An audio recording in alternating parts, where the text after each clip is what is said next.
right? So what is a specific example of that? It could be Ava or somebody else in her group, or anybody, frankly.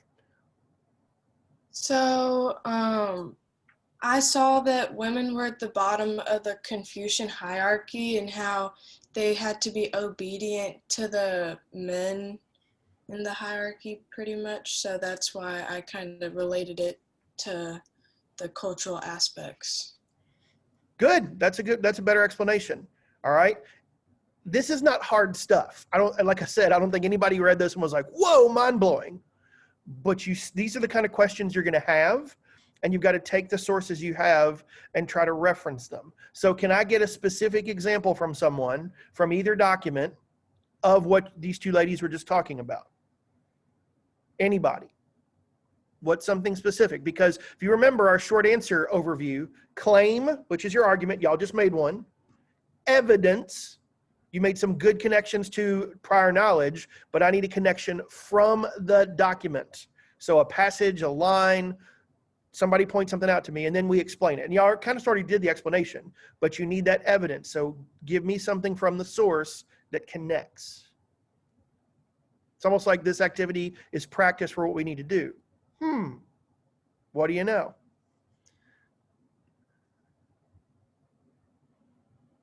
Anybody? Any group? If you can't think of one, you got the paper in front of you, look down at it and find one. In the excerpts from the Intellects of Women, okay, under serving a husband, there is a particular line, take care of your husband's clothing so that he's never cold in winter, and of his meals so he never gets thin and sickly from not being fed enough. And in the same paragraph, there is also listen carefully and obey whatever your husband tells you. If he does something wrong, gently correct him. Don't be like those women who do not only correct their husbands, but actually lead them into indecent ways. Don't imitate those shrewish wives who love to clash head on with their husbands all the time. Okay, and that's good, Isabella. Absolutely. Here's the issue. That's a lot. So in the future, what I'd like you to do is just pick one of those examples, because you gave like 4. All right. And you generally need one. Don't be sorry. You're okay, guys. We're learning, so we're all good. Apologize when you do something that's mean to somebody. You don't need to apologize for this. We're good. All right. One of the things I want you to understand in my class is I want you to normalize messing up. It's okay. Nobody's going to remember. I'm not going to remember. It's all good. But we're here to learn. We're going to make mistakes. We're going to have slight corrections from your teacher here. That's why I'm here. If I never had to give you any advice or correction, then why are you here? Like, you already know what you're doing, so you don't need me. So it's all good, but don't apologize for little things like that. You're doing fine. If I feel like you need correction, I'm going to give it to you. And if you do something that hurts somebody's feelings, then apologize for that. But don't apologize for slight things that you don't know any better, because you're learning. That's why we're here. So you're all good. We apologize too much sometimes and we don't mean it. And then it's hard to actually take people seriously when they have to apologize. So in my opinion, I just want to, especially you guys as young people, don't just say I'm sorry as a reflex. Then it takes away its power, because there's times you need to apologize and you have to mean it. So just something to think about. But anyway, that was really good, Isabella, but you gave me several examples. The one I'm going to pick up, just because we got to finish here in the next 8 minutes.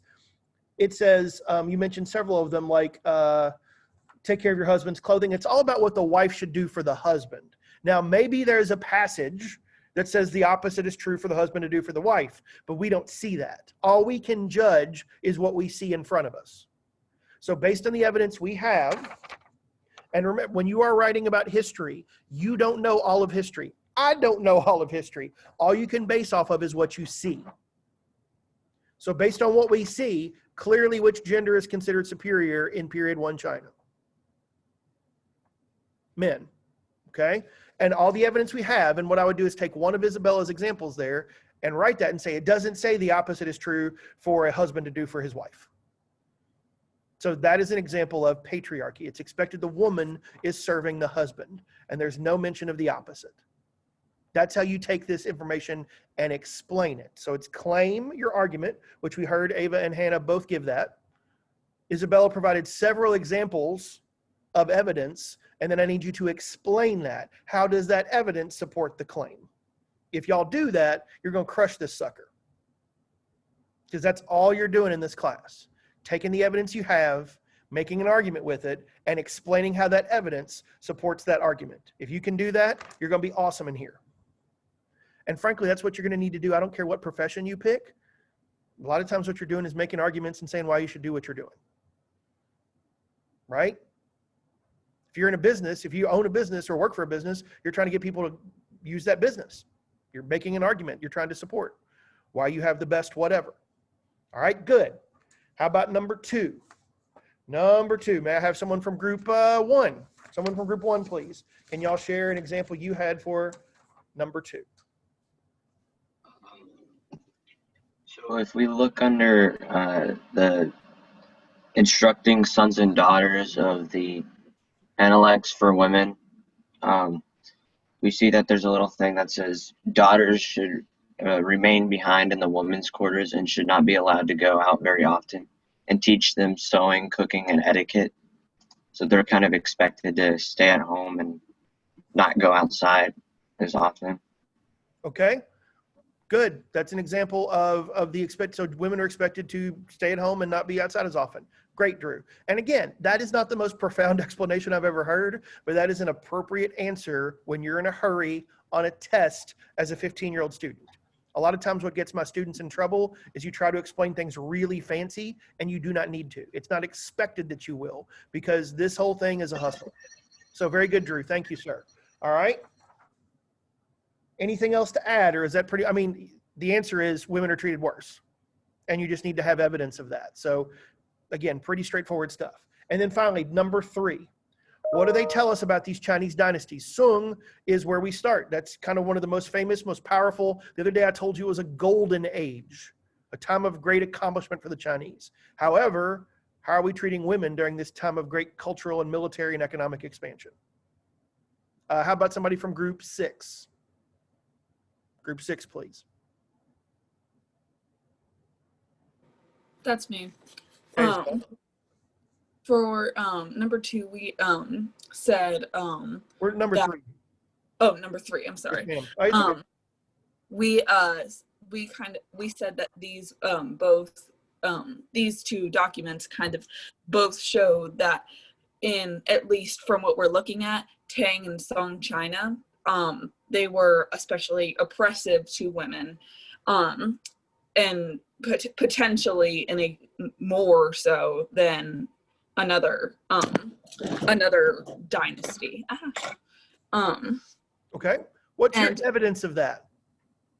My evidence of that would be how, like, in the Ballad of Mulan, in the final, I believe it's 4 lines of that, it says, the he-har's feet go hop and skip, the she-har's eyes are muddled and fuddled, 2 hairs running side by side close to the ground, how can they tell if I'm a he or she? I might have misunderstood, but the way I kind of read that was in a negative context, like, oh, I made a mistake fighting in this war, and like, especially with the she-har's eyes are muddled and fuddled. And I also read, and that